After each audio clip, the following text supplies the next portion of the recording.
स्वामी दिनेशाचार्य जी महाराज से आएं और अपने वाणी के द्वारा लाभ दें।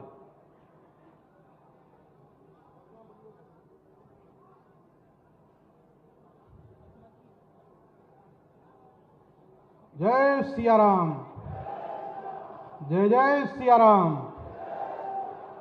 जगत गुरु रामानंदाचार्य जी महाराज की।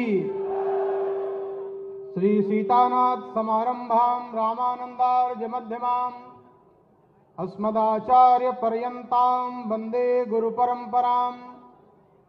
चिदचिद्भ्याम विशिष्टाय शिष्टपक्ष सुरक्षिणे सच्चिदानंद रूपाय राघवेंद्राय मंगलम।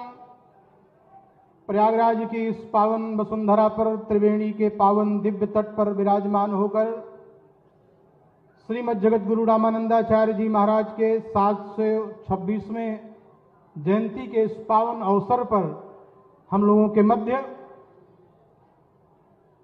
उत्तर प्रदेश के यशस्वी मुख्यमंत्री गोरक्ष पीठाधीश्वर पूज्य आदित्यनाथ जी महाराज को पाकर के हम सब अभिभूत हैं और बहुत बहुत स्वागत, वंदन और अभिनंदन करते हैं।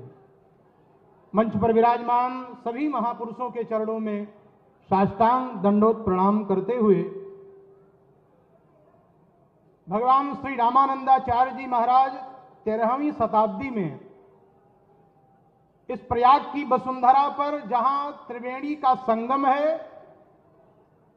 जहां भरद्वाज और याज्ञवल्क्य जी के संवाद से राम कथा प्रवाहित होती है, और इसी भूमि से भक्ति के आचार्य श्रीमद् जगत गुरु रामानंदाचार्य जी महाराज का प्राकट्य प्रयागराज की पावन वसुंधरा पर होता है।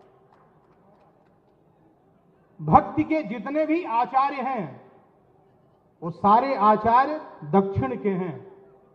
जिनका भी आप नाम जानते हैं, भक्ति के जितने आचार्य हैं वो सब दक्षिण के हैं। केवल भक्ति के एकमात्र आचार्य श्रीमद् जगत गुरु रामानंदाचार्य जी महाराज हैं। तो हम कह सकते हैं कि जो भक्ति दक्षिण में उत्पन्न हुई थी, उस दक्षिण से पूर्व में भक्ति को लाने का आश्रय श्रीमद् जगत गुरु रामानंदाचार्य जी महाराज को जाता है। वर्तमान काल की जो स्थिति है, जो समाज कट रहा है, बंट रहा है और छट रहा है, जाति के नाम पर, धर्म के नाम पर, संप्रदाय के नाम पर, भाषा के नाम पर, राज्य के नाम पर, आज से 700 वर्ष पूर्व भी भारत की स्थिति इसी प्रकार से थी। कोई तंत्र के नाम पर, कोई भाषा के नाम पर, कोई संप्रदाय के नाम पर जब समाज को बांट रहा था, काट रहा था और छांट रहा था, तब ऐसे कराल काल में श्रीमद् जगत गुरु रामानंदाचार्य जी महाराज ने राम तारक मंत्र दिया और कहा, सर्वे प्रपत्ते रधिकारिणो मता। भगवान की शरण में आने के लिए आज कहा जाता है कि इस जाति को मंदिर में नहीं जाने दिया जाता है, उस जाति को मंदिर में नहीं जाने दिया जाता है। जगत गुरु रामानंदाचार्य जी महाराज जो समाज से टूटे थे, फूटे थे, झूठे थे, अलग अलग बिखरी हुई मोतियों को इकट्ठा करके और सारे समाज को एक मंच पर खड़ा करके और कहा कि भगवान की शरणागति के लिए सब पात्र हैं। और मुझे लगता है कि आज वर्तमान काल में अयोध्या में मलेच्छों ने एक यंत्र लगाया था। कोई भी उस यंत्र के नीचे से निकलता था तो वो मलेच्छ हो जाता था। अयोध्या जाने से लोग डरने लगे थे। भगवान श्री रामानंदाचार्य जी महाराज के शिष्य हुए अनंताचार्य जी महाराज। अनंताचार्य जी को स्वामी रामानंदाचार्य जी ने भेजा राम तारक मंत्र का यंत्र बनाकर, और वो यंत्र जो अयोध्या में लगाया गया तो जितने मलेच्छ उसके नीचे से जाते थे उनके सर पर चोटी और तिलक चंदन उनके मस्तक पर बन जाया करता था। यह देन है श्रीमद् जगत गुरु रामानंदाचार्य जी महाराज का। आज के इस परिवेश में जब हमारा समाज पुनः उस जगह पर आकर के खड़ा है कि जब विधर्मी इसके ताने बाने को तोड़ करके जाति के नाम पर, धर्म के नाम पर, संप्रदाय के नाम पर अलग कर देना चाहते हैं। मुझे लगता है कि वही मंत्र एक बार पुनः जागृत होना चाहिए, जिस मंत्र को प्रयागराज की पावन धरा से निकलकर पंचगंगा घाट काशी में, जहां का प्रतिनिधित्व हमारे सतुआ बाबा करते हैं। और सतुआ बाबा का अर्थ आप जानते हैं, जहां कोई जाति नहीं, जहां कोई पाति नहीं, जहां कोई संप्रदाय नहीं, कोई भी भक्त आए प्रेम से सतुआ पाए, वो संप्रदाय के आचार्यों ने उस पीठ की स्थापना की। और दूसरी बात, इस भारत में हिंदी धर्म ग्रंथों के अनुसार भारत की जनता को जोड़ने का काम दो लोगों ने किया, एक शिव अवतारी श्री गोरखनाथ जी महाराज और दूसरे जगत गुरु रामानंदाचार्य जी महाराज।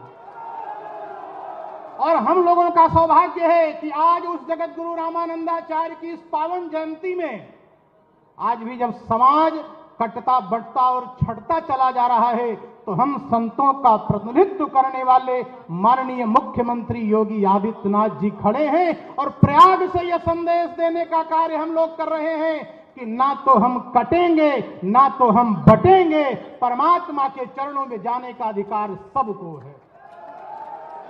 सबको अधिकार है, सर्वे प्रपत्तेर अधिकारिणो मता। उस मंत्र को जगत गुरु रामानंदाचार्य जी महाराज ने ऊंचाई पर, पेड़ पर चढ़कर और पूरे समाज को सुनाने का कार्य किया है। आप सब जानते हैं उनके 12 शिष्य हैं, ब्राह्मण को भी बनाया, छत्री को भी बनाया, उन्होंने धन्ना को भी बनाया, उन्होंने नाई को भी बनाया, उन्होंने कबीरदास जी को भी बनाया, और आधी आबादी जो महिलाओं की है उनको भी शिष्य बना करके, और निश्चित रूप से अलग अलग बिखरे हुए फूलों को एक माला बना करके समाज में प्रस्तुत करके और समरसता के साथ एकात्मकता की वेदी पर लाकर बैठाने का कार्य किया है। मुझे लगता है कि आज वर्तमान काल में हो रहे इन तथा कथित लोगों को जवाब देने के लिए एक बार पुनः हमें उस मंत्र को याद करना पड़ेगा, जाति पाति पूछे नहीं कोई, हरि का भजे सो हरि का होई। प्रत्येक व्यक्ति जिस दिन इस बात को अपने जीवन में उतार लेगा, सनातन संस्कृति का कोई कुछ बिगाड़ नहीं सकता है। मैं बहुत धन्यवाद देता हूं सतुआ बाबा को कि इस प्रयाग की पावन वसुंधरा पर एक बार पुनः श्री रामानंदाचार्य जी महाराज की इस पावन जयंती पर पूज्य मुख्यमंत्री जी महाराज यहां पर पधारे हैं। मैं महाराज श्री के चरणों में एक निवेदन करता हूं कि पूज्य महाराज श्री ने जिस प्रकार से पूरे उत्तर प्रदेश में सब जगह पर वहां के मान बिंदुओं के अनुसार, वहां की व्यवस्था के अनुसार, जिसमें अयोध्या सर्वोपरि है, उसी प्रकार प्रयाग में ऐसा कुछ रामानंदाचार्य जी महाराज के नाम से हो जाए कि आने वाली पीढ़ी भगवान श्री रामानंदाचार्य जी को सदा सदा के लिए याद रखे। पूज्य महाराज श्री के चरणों में ये निवेदन करते हुए वाणी को विराम। जय जय सिया राम। बहुत बहुत साधुवाद। विश्व की कोई भी महाशक्तियां भारत को चुनौती नहीं दे सकता।